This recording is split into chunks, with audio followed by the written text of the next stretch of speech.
Number 6 اوصاف مؤرخ، جو تاریخ لکھنے والا مورخ ہے اس کے اوصاف کیا ہوں، مورخ کیسا ہونا چاہیے۔ تاریخ نگاری ایک بہت بڑی ذمہ داری ہے، اس حوالے سے مؤرخ کی 10 بنیادی صفات کو میں اختصار سے ذکر کرتا ہوں۔ نمبر 1، مؤرخ معتدل مزاج ہو، یعنی وہ کسی سے ذاتی اور دنیاوی محبت کی وجہ سے اس کی تعریف یا کسی سے ذاتی اور دینی نفرت کی وجہ سے اس کی مذمت کرنے میں جذباتیت سے مغلوب ہونے والا نہ ہو۔ نمبر 2، مؤرخ کو تحریر و تقریر کے اخلاقی فنی آداب جیسے سچائی، اختصار، وضاحت اور ادب و احترام کے اصولوں کا علم ہو۔ نمبر 3، مؤرخ کو زبان و بیان کے اسالیب جیسے جملوں کی ساخت، الفاظ کے انتخاب، بلاغت و فصاحت پر مہارت حاصل ہو۔ نمبر 4، مؤرخ بیہودہ گوئی، جھوٹ، تلبیس، مبالغہ امیزی جیسی مذموم صفات سے دور ہو۔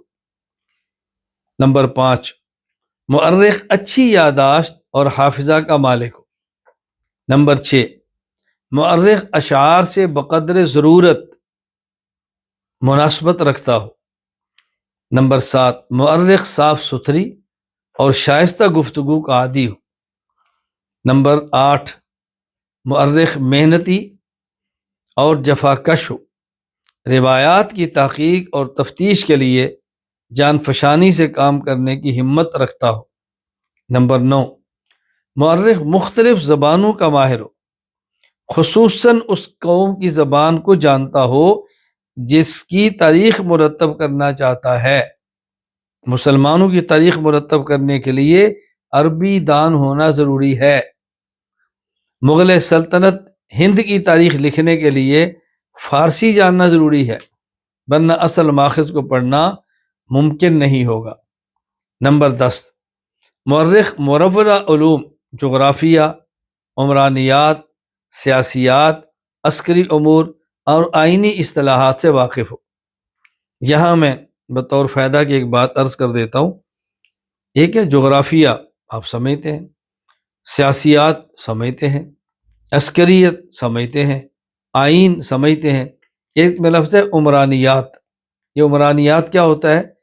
عمران کا لفظ ابن خلدون رحمۃ اللہ علیہ نے استعمال فرمایا ہے۔ چنانچہ ابو زید عبد الرحمن بن محمد بن خلدون الاشبیلی المالکی رحمہ اللہ، انہوں نے تاریخ ابن خلدون میں لکھا ہے، العمران وهو التساکن والتنازل فی مصر او حلۃ للانس بالعشیر واقتضاء الحاجات لما فی طباعہم من التعاون علی المعاش۔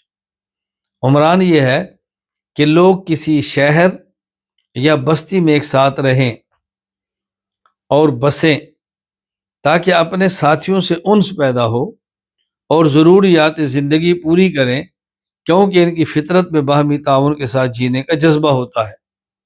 تو عمران کا خلاصہ کیا ہے کہ لوگوں کا اکٹھا رہنا، ایک دوسرے کی ضرورتیں پوری کرنا اور ایک دوسرے سے مانوس ہونا، ایک دوسرے کی خدمت کرنا۔ تاریخی روایات کو نقل کرنے کی شرائط، ایک ہے مؤرخ کی صفات کیا ہے، ایک ہے روایت نقل کرنے کے لیے شرائط کیا ہے، دونوں میں فرق سمجھیں۔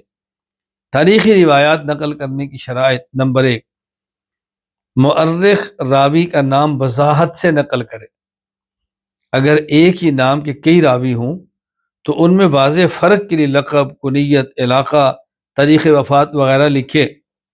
نمبر 2، مؤرخ راوی کے اصل الفاظ کو نقل کرے یا ایسا مفہوم لکھے جو راوی کی مراد ہو۔ نمبر 3، مؤرخ تاریخ کے مآخذ کے فرق مراتب کو ملحوظ رکھے، تعارض کے وقت اعلیٰ کو ادنا پر ترجیح دے، مثلا قرآن اور حدیث کو عام کتب تاریخ پر مقدم رکھے۔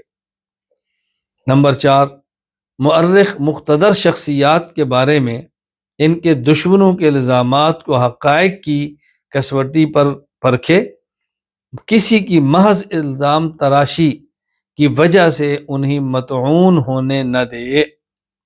یہ چار بنیادی شرائط ہے۔ اللہ تعالیٰ مجھے اور آپ سب کو بات سمجھنے کی توفیق عطا فرمائے۔